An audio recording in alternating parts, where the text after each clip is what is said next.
The week of anime reviews continues. What is happening in internet? J Gaming Dude here, and I'm going to be reviewing every spring anime that I've watched in the spring season, pretty much. The reason why I questioned it is because it was autumn here, fall. I don't know. All right, so that's why the whole weather thing is kind of really okay. Well, you know what? We'll leave it at that. And we'll just sort of continue on from here. But yeah, I'm going to be talking about every show that I watched in the spring season, of which there's a total of 9, but I'm not going to count One Piece because obviously that hasn't finished yet. So we're going to start off with Demon Slayer the Swordsmith Village arc, which I thought was good. The animation was, again, very good. The story happened. It's just unfortunate that it was only 11 episodes long, because the first episode and the last episode were double-length episodes. So, this show certainly could have gone on for like a full 24. And the reason why I say that is because the villain in Season 2 was exceptionally well done. Upper Number 6 was a genuinely frightening enemy to deal with or to fight against, and it felt like an actual, this is the boss, this is a boss fight, we need to fight this guy and beat him up. Now, unfortunately, the villains are either done dirty or they were poorly written in the source material, because now we deal with Upper 5 and Upper 4 this time around. So unfortunately, because of the short runtime, or the significantly shorter runtime, they seem to be treated as nothing more than a joke, and are just killed off quite easily, if anything. Much more so than, the other, say, the villain of the previous season. So that's incredibly unfortunate that the villains this time got shafted a little bit. The other thing that's kind of unfortunate is that Mitsuri Kanroji, she gets completely done dirty, I think, in this season. She should have been she should have been one of the central characters, but she wasn't really treated as a central character. So I don't know if maybe she'll have something bigger going on later on in the series. But we do have the Miss Hashira, who had we learn about his story, we learn about what he's all about, essentially. And at the end of the day, I kind of appreciated that we actually see some character development in him through what Tanjiro not only says to him, but what he does, turning him from a bit of a cold shoulder to an actual nice guy that will kind of go out of his way to help you, even if it isn't immediately apparent that he'll get something beneficial out of helping other people. Whereas Tanjiro is help people and eventually people will help you. And to be honest, that's a good message to have, no doubt about it. And other than that, it's more Demon Slayer. Besides the 2 new villains, 2 more Hashira in the mix that we haven't really seen too much of. One Hashira getting a lot of attention with his backstory, and the other not really being treated with as much, not treated as well, I would say. But it is what it is. At the end of the day, I'm going to be giving this season of Demon Slayer, which is probably the weakest season of Demon Slayer we've had thus far because of some of those things. It's still a great show. I'm just thinking whether or not I think it's a good or a great show, but I still think that it's a great show, so I'm going to be giving it an 8 out of 10 on my anime list. Next we have, unfortunately, for whatever godforsaken reason I even decided, is Isekai wa Smartphone Totomoni, or In Another World with My Smartphone, Season 2. So I did talk about this show getting a second season, and I got a decent amount of flack saying that, it might not be your sort of thing. And I absolutely agree. I don't really like isekais, but there are some that are really, really good. Like KonoSuba, and there are some more ones. There's actually one later on which isn't even a isekai, but it's more of a fantasy show that actually does do things really well. But at the end of the day, I couldn't remember why I didn't like the show. Like, there were a few things I could point out easily that I didn't like. Like, in our minds, when we think of harems, we always think there can only really be one winner, not everyone is a winner, which kind of then defeats the purpose of, like, just competition among the girls. And the fact that there is none should have pointed out to me that this was not going to be a good harem show either. In any case, Season 2, which is all I'm going to be talking about this time around, the main character still sucks. He's still kind of a wet noodle. He exists, and that's the best thing I can say about him. He is around. He exists. Characters register his presence. When he does things, everything is way too convenient. When he meets new characters and gets more resources, it's all way too damn convenient. And I know that the phone is doing some of the work, but now he kind of doesn't really even need the phone anymore. Granted, he still uses it for junk. This show kind of made me angry. It made me angry because none of the girls have any reason to like the poor sod. Because the first episode alone was about, the girls coming together and talking about what they like about the main character. And they were like, because he was nice was the main reason. Was because he was nice.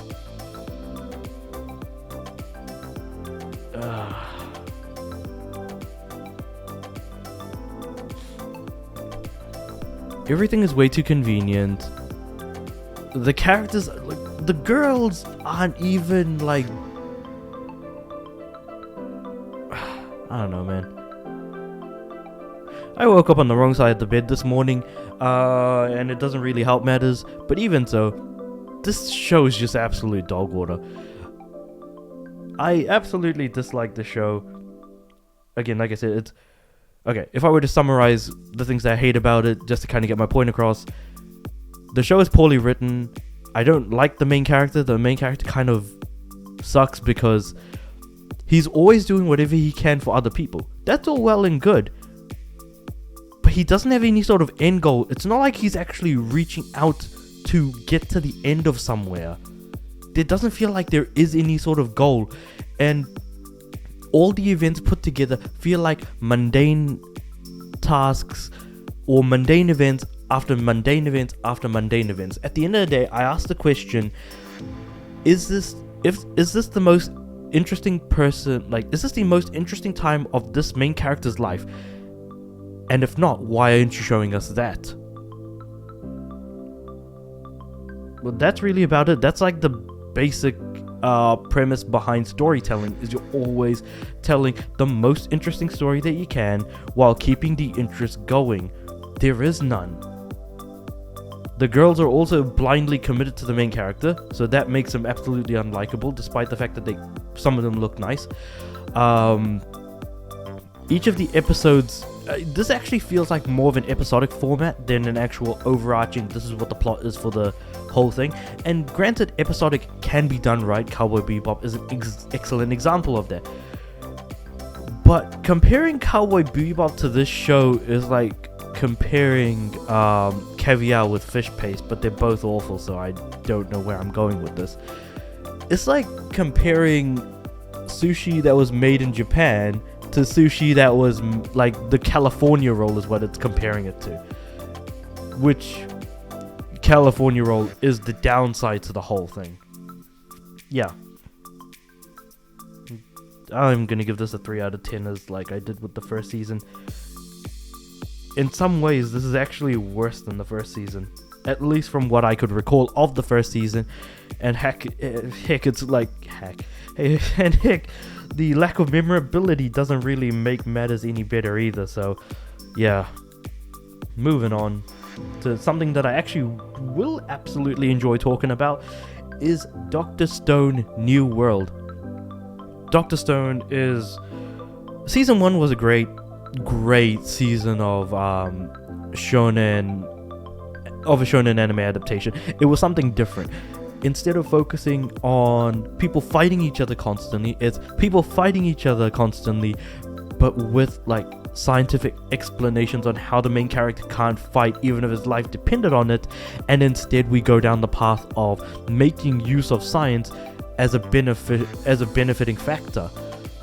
And we learned a lot about the various types of like evolutionary science that, you know, has brought us up from the Stone Age to the modern day, and I absolutely love everything about it.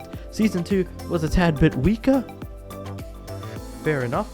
I can't even remember if this was the third season or the...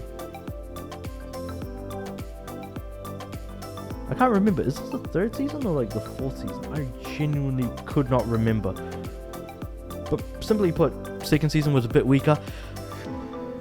Is it actually? Okay, no, this is the third season of Dr. Stone. Okay, fair enough. So you've got season 1, you've got season 2, but between season 2 and this season, there is an OVA that absolutely needs to be watched, because if you don't watch it, you're going to miss out on quite possibly the acquisition of one of the most important characters of the season, which is Ryusei. So the Dr. Stone OVA Ryusei kind of just covers like it's 45 minutes long, and it covers the story of how they get a hold of this character called Ryusei, and he's a very important element in this season, so it's an absolute must. Otherwise you'll be like, who is this guy that is absolutely just kind of making fun of everyone? Dr. Stone Season 2 is still a great show. Yes, it is better than Season 2. Is it as good as Season 1? Almost. It's almost there. The characters are still great. Their banter is still entertaining. Now we're going into sort of like uncharted new worlds. Not only have we now started to... So the beginning of the, season 1 was, trying to get yourself into a position where the locals actually trust you, and you teach them about science and then try to bring them closer to the modern age. Season 2 was a war between absolute might and absolute intelligence, and now we find ourselves in a place where we're like, we may actually be able to figure out who actually caused the entire world to turn to stone, but also how we're going into uncharted lands, talking to unknown individuals. So but they are also completely armed with a lot of very dangerous weapons that could potentially harm us, like the ability to turn other people to stone, with really strong warriors, more so than what we saw in season 2 with Tsukasa. So it's leaning into the good of season 1 and the good of season 2, but it isn't quite reaching the heights that I would like it to. But it's still an exceptional piece of animation that I've watched with this season, so it's still a great show. I'm just putting it into my anime list, completed as an 8 out of 10. It is still a great show, and it is a great watch. I can't really say more things about it. Now, the next show that I'm going to talk about, I was wanting to make just a single video for it, because it's so like I've got maybe 700 shows on my anime list, and I've only given a total of 10 out of 10s. I think I might have another contender for that, and that is Birdie Wing Golf Girl Story Season 2, which is a continuation of Birdie Wing Season 1, and these two seasons put together conclude the whole golf story. There is not going to be an additional... Well, they could make an additional season, but as of right now, I don't think that they would. Who knows? But yeah, this is an anime original. as with season 1. And it continues the plot. Every episode there's always something massive happening, and originally, like, the first season was about mob bosses in golf and underground golf, and then what it means to go from underground golf to trying to become like more of a golfer and go to a golf school in a completely different country for our main character Eve, who's on the right, and then of course we've got Aoi on the left. Season 2 is about leaving school early and attempting to go pro, improving on the skills of not just yourself but the golf skills of others, while still having those elements of underground golf that are keeping both Eve and Aoi from being able to play a round of golf with each other. And every time they do, always something goes wrong, and so that just keeps going. There is still like shocking twists and turns, very dramatic points in the story. It is still interesting. It is still fun to sit down and watch.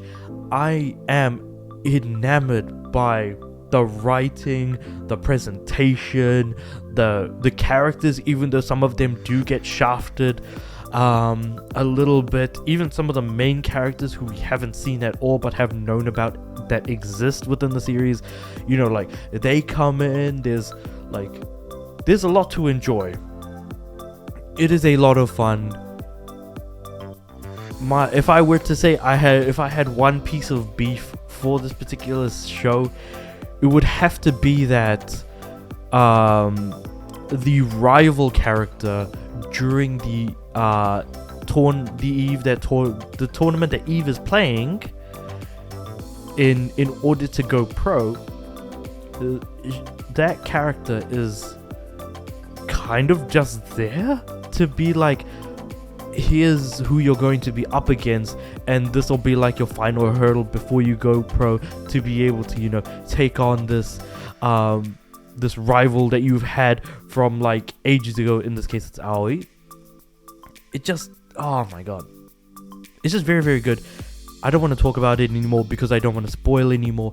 It is excellent. Yes, the animation is rough, but again, the voice acting is well done. Characters, the story, everything put together, it makes the golf more interesting. And if you're into golf, there may be a little bit of the story getting in the way of the golf, but for me, who's not too serious in golf and loves a good dramatic story, this was great. So at the end of it all, this is personally one for the record books for me. I'm giving this a 10. This is an absolute masterpiece. And I would be hard pressed to see how many more years it would have to be before I see another 10 come up for me.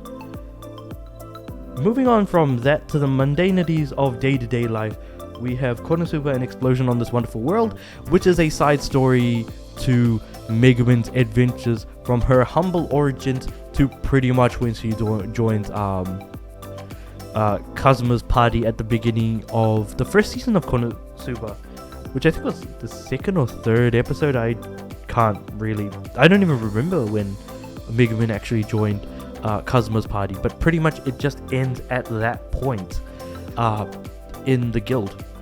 Was it the guild or tavern where the lady works, the blonde lady? And where the quest borders. Wow, man, I really have completely forgotten, haven't I? But yeah, this one is a good show. I had a good time. It was a fun watch, and Megumin is an interesting character, but she seems to be completely arced out at this point, so there really isn't, I don't think, much more besides just a humble backstory that you get from out of all of this.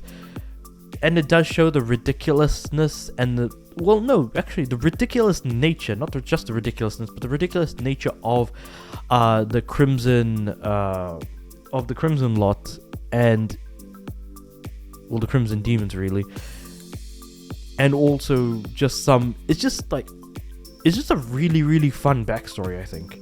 At the end of the day, more than anything else, we need to keep in mind it is a parody, and that KonoSuba as a parody absolutely completely dunks on most isekai pretty much entirely by still being one of the better alternatives that exist for the entire genre as a whole, or even just location, which I still am going to put my hand up and say it's just a location and it's not really a genre.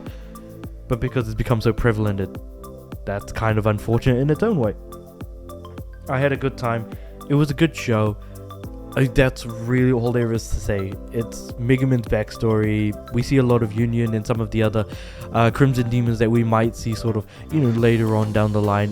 With KonoSuba Season 3 announced, that I'm very, very excited for. So I can't wait to see more of the series. And more of Megumin and more of just the other characters, So at the end of the day, it's a good show. I'm giving it a 7.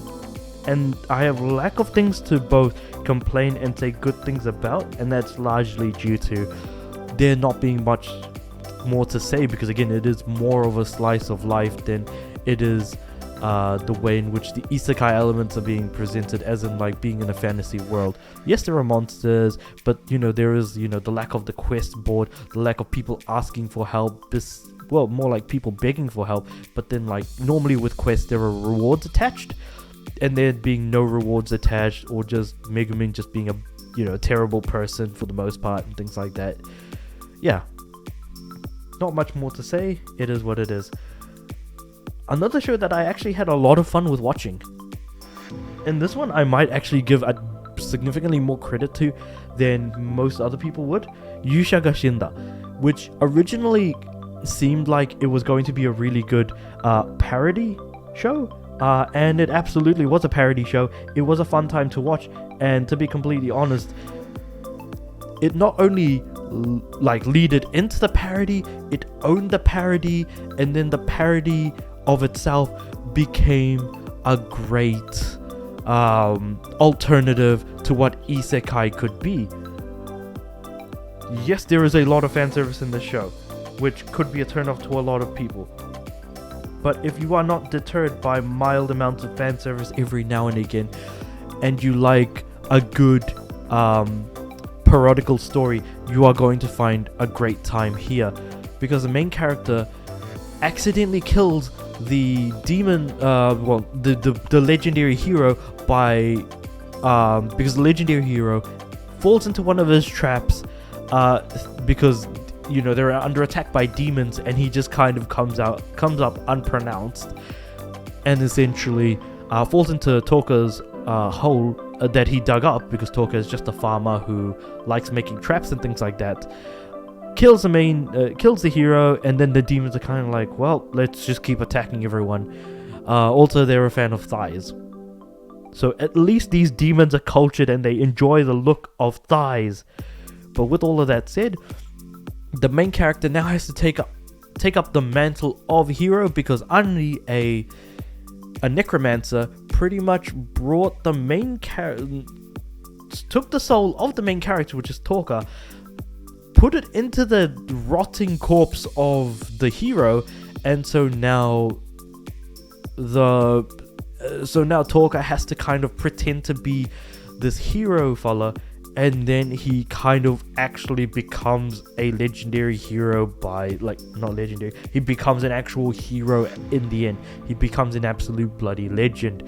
Granted, he still remains himself for most of the story, but there are some character arcs that he goes through, and a very interesting group of enemies that he fights against. The villains are actually kind of interesting because of who they are and what they mean to the pretty much the hero that died at the beginning. There's a lot to talk about here, which is kind of surprising given that I only wanted to watch it because it had ecchi as a genre in its in its description here in Mal. And you know what? I got a lot out of it, and I'm very happy with the show. It was better than I expected, and I'm gonna put this at an 8 out of 10 on my anime list. It's still a great show. I kind of wish there was more, to be honest. And that's not something I would usually say. Moving on from that to something that was a lot more painful to watch for me. Watashi no Yuri wa Oshigoto desu. Which is pretty much a series surrounding relationships in a cafe setting that so the main character accidentally injures the manager, but the main character has this habit of constantly wanting to look like she's the best at everyone, in front of everyone's eyes, and so she always makes up this sort of facade that she shows in front of other people. And due to the way people can't be honest with each other for a significant majority of the series, it is kind of painful to watch. Yeah, from the beginning it is a bit painful to watch, but then by the end it does even itself out a bit.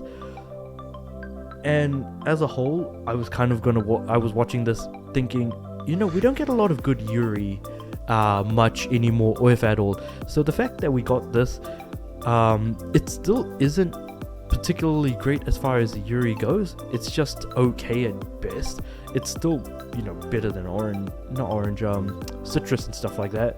So I think with the comparative factors that we currently have, that's kind of all I really have to say, because again, talking about it any further is going to go into sort of like some of the deeper plot lines that do actually go on. And so this one, I've kept it relatively sort of spoiler free so far, so I'd rather not talk too much about it if you're interested. But this is an okay show, and I can't in good honesty just say that it's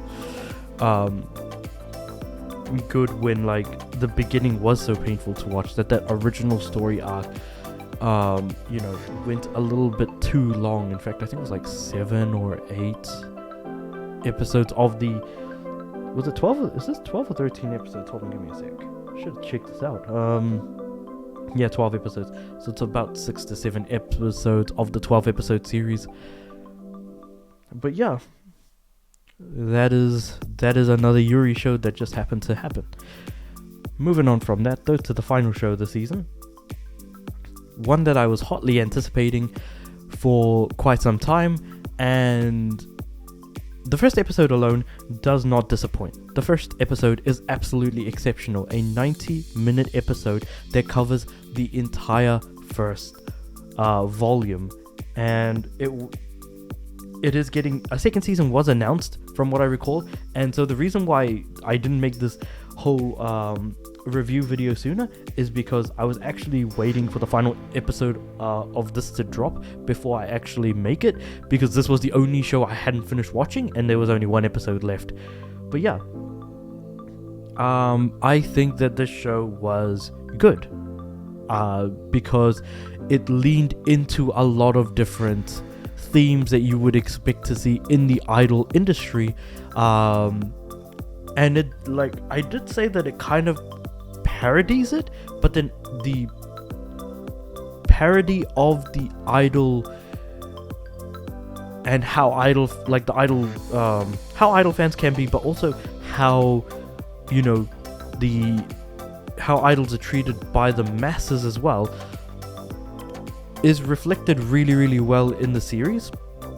Unfortunately, because of how absolutely exceptional the first episode is, I could imagine a lot of people dropping the show purely because it never kept that energy up. And the thing is that for someone like me who actually read this, the first few sort of volumes, I kind of knew that was the case. But when I watched the first episode, I didn't actually know it was going to be the length of up to about 4 episodes put together. So that was an interesting thing, that it was like 4 episodes put together to kind of cover an entire lot of 98 minutes. Well, 84 minutes really, but yeah.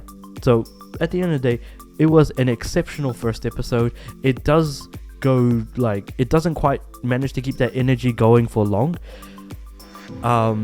until it gets to an arc halfway through that involves partly cancel culture, but also reality TV.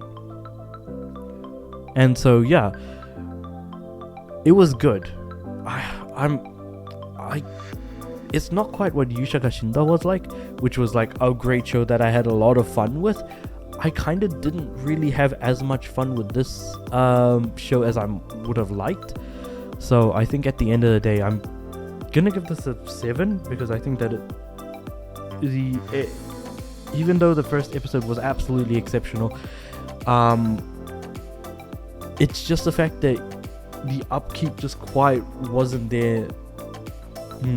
Maybe it's more of a criticism of the source material than it is of the animation, because it adapted what it could and it kept the art style going, which was really good. But yeah, I think at the end of the day, I think that overall it just seems to be a good show. I don't really have much to complain about. It did feel a little bit slow at times, and the ramp up to certain moments didn't feel as big as it did in the manga, but that's me just comparing between the two, and I try my best not to do that, and generally I don't, because I don't watch the source material that often before actually partaking in the show. So yeah, I thought that was a good show. But those were my thoughts on everything that I watched in the spring season. Let me know what you guys thought of the shows that you watched, the stuff that I watched, including the thoughts that I gave. Like the video if you've made it this far, because this is a long one, of course, covering every show in a single season, or every show that I've watched in the season. And other than that, subscribe if you like the content. If you want to see more, comment below, and I'll see you guys next time.